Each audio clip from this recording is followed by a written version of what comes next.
Hi, it's Sam here, and welcome back to the Adventures of Lola Badiola.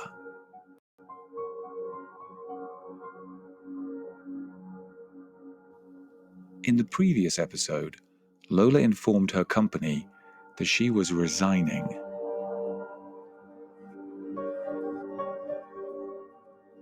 In this episode, we're going to find out how the company reacts to this unexpected and unwelcome news. We're also going to study the expressions, phrasal verbs, and advanced vocabulary that are used in the text. But first, let's find out what happens to Lola when she tries to leave the company.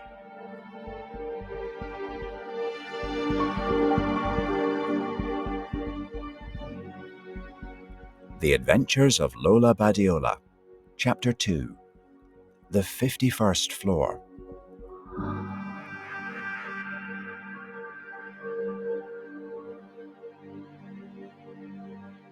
Luis took a moment to process the news.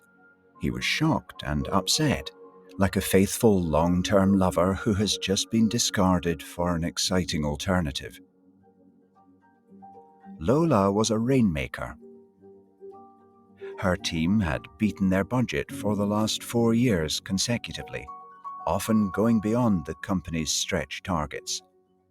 Without her, the whole division's financial plans would be almost impossible to fulfill. Why? I need a change, Luis. A new challenge. Where are you going? It's a small tech startup. You won't have heard of it. Luis motioned for Lola to sit down in his office. Then, as Concha had predicted, he did everything in his power to convince her to stay. He started with the logical arguments. 90% of startups fail in the first 2 years. When she didn't let up, he moved on to the emotional arguments.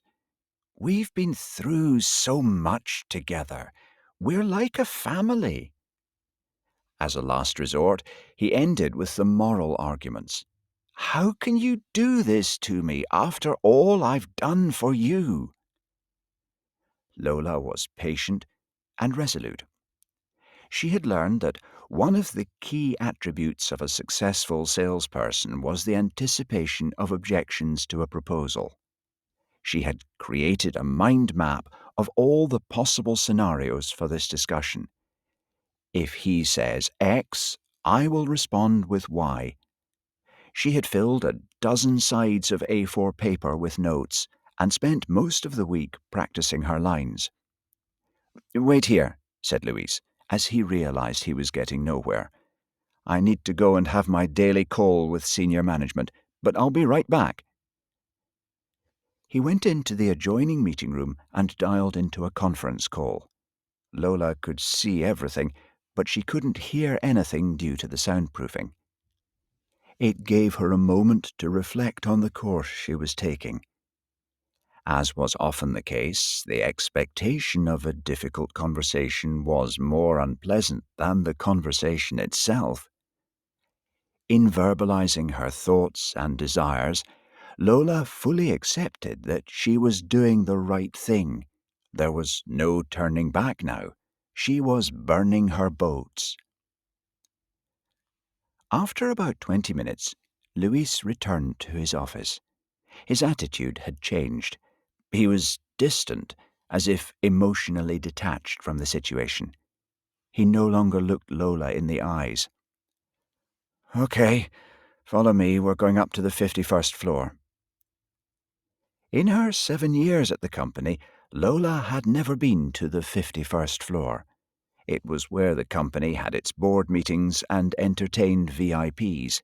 It was strictly for senior managers only. Even Luis looked a little nervous as the elevator doors opened and the two of them walked out into a palatial reception.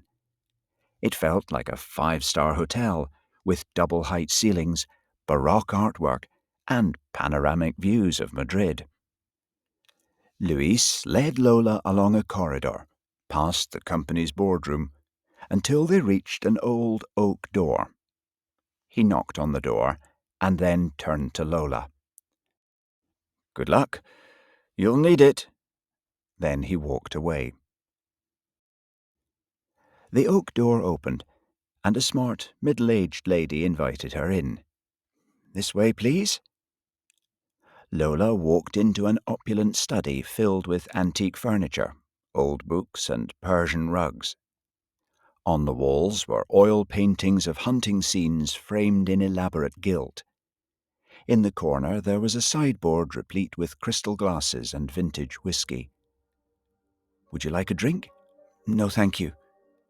The lady smiled politely, and then walked out of the study. Lola was left on her own. The silence was deafening. It was a room that absorbed all the ambient noise, like a music recording studio or a padded cell in a lunatic asylum. She wandered over to the bookshelves, keen to distract herself, and ran her fingers across the shiny leather-bound volumes. They appeared to be unopened, there for decoration rather than education. One of the oil paintings caught her attention. It was strikingly similar to a landscape by Diego Velázquez that she had seen in the Museo del Prado. She examined the picture closely. The composition, the lighting, and brushwork all suggested the hand of a great master. Was it possible she was looking at an original piece by one of Spain's greatest artists? "Good morning, Lola." The voice from behind her was deep and resonant, shocking her out of her reverie. She spun around to see Mario Ruiz de Velasco at the entrance of the study. He was strikingly handsome, his silver hair slicked back, his green eyes glinting in the late morning light. Lola was momentarily lost for words. "Please, take a seat,"